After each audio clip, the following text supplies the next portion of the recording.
দীর্ঘ আইনি লড়াই করেও 7 মাস আগে চাকরি পেয়েছিলেন শিলিগুড়ির অনামিকা রায়। তবে চাকরি টেকাতে পারলেন না তিনি। ক্লাস চলাকালীন বিচারপতির রায়ে মাঝপথেই চাকরি চলে গেল তার। ফলে স্কুল শেষ হওয়ার আগেই বাড়ি ফিরলেন তিনি। তবে যেহেতু লিটিগেশন করে চাকরি পেয়েছিলেন অনামিকা রায় ও প্রিয়াঙ্কা সাউ, তাই চাকরি গেলেও টাকা ফেরত দিতে হবে না অনামিকা রায় ও প্রিয়াঙ্কা সাউকে। এতেই কিছুটা স্বস্তিতে অনামিকা রায়।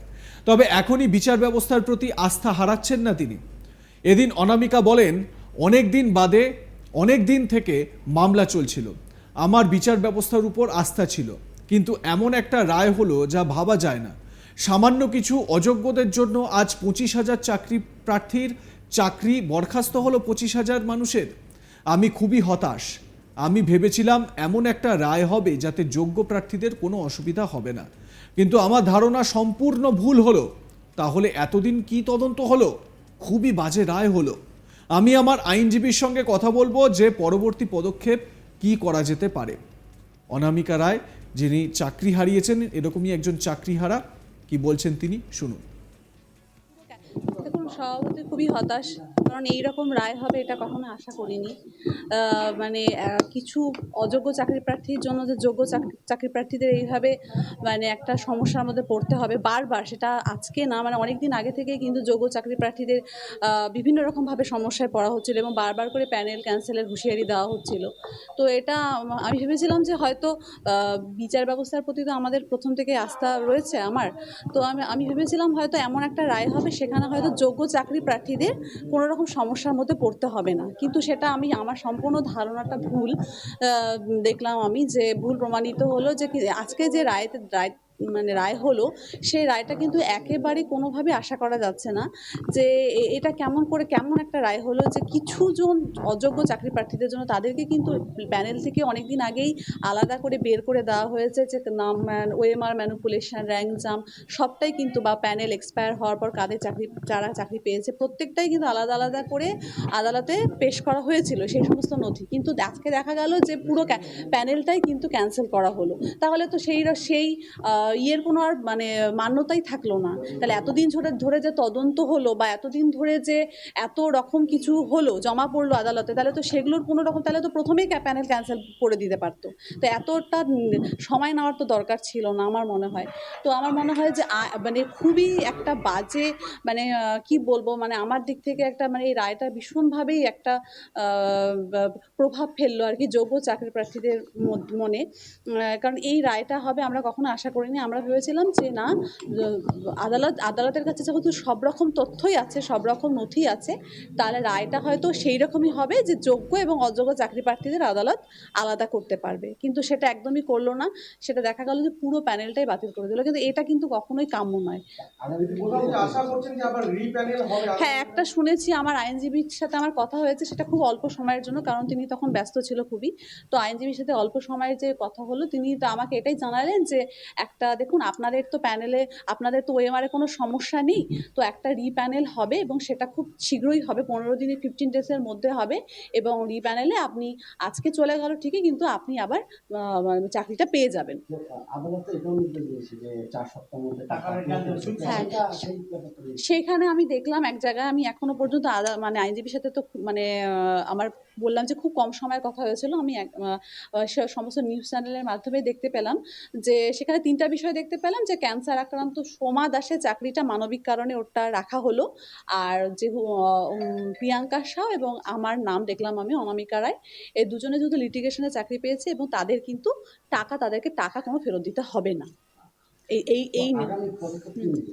দেখুন, আগামী পদক্ষেপ এখনো পর্যন্ত তো যেহেতু আইনজীবীর সাথে আমার সেইভাবে কোনো কথা হয়নি এখনো পর্যন্ত, বুঝতে পারি আমি ওনার সাথে আগে কথা বলি যে এর পরবর্তী স্টেপস আর আমাদের কি হতে পারে। প্রসঙ্গত, ক্ষমতার অপব্যবহার করে অবৈধভাবে রাজ্যের প্রাক্তন শিক্ষামন্ত্রী পরেশ অধিকারীর মেয়ে অঙ্কিতা অধিকারী চাকরি পেয়েছিলেন। এমনই অভিযোগ তুলে আদালতের দ্বারস্থ হয়েছিলেন অনামিকা রায়।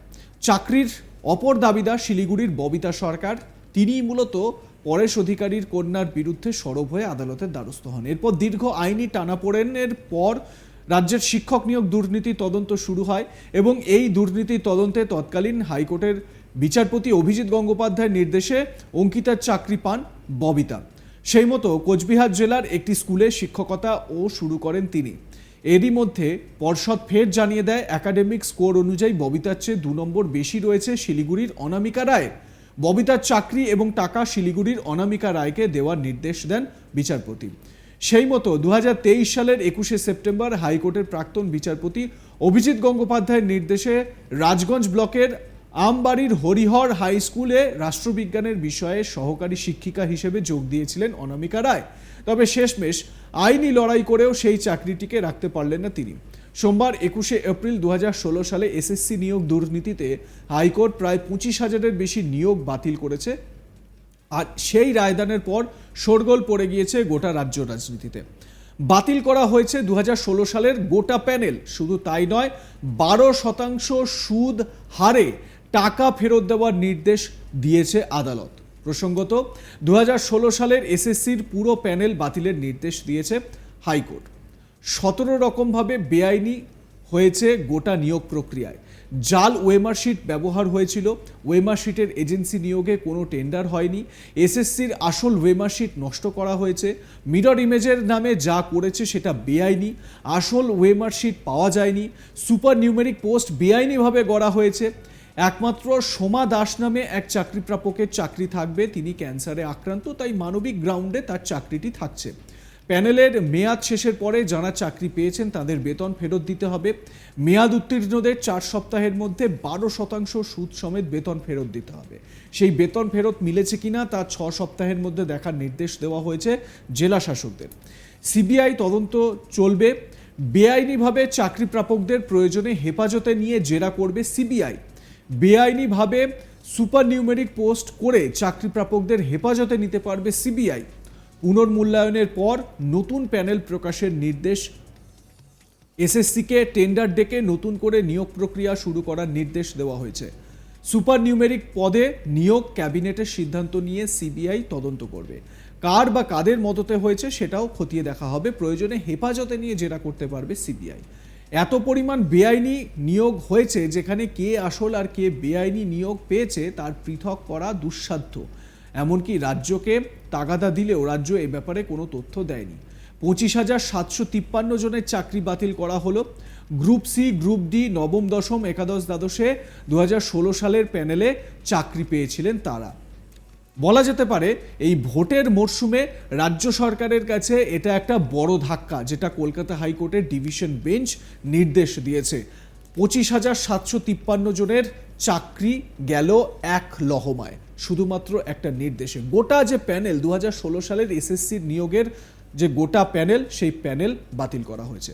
আপনাদের মতামত জানান, দেখতে থাকুন আজ তাক বাংলা।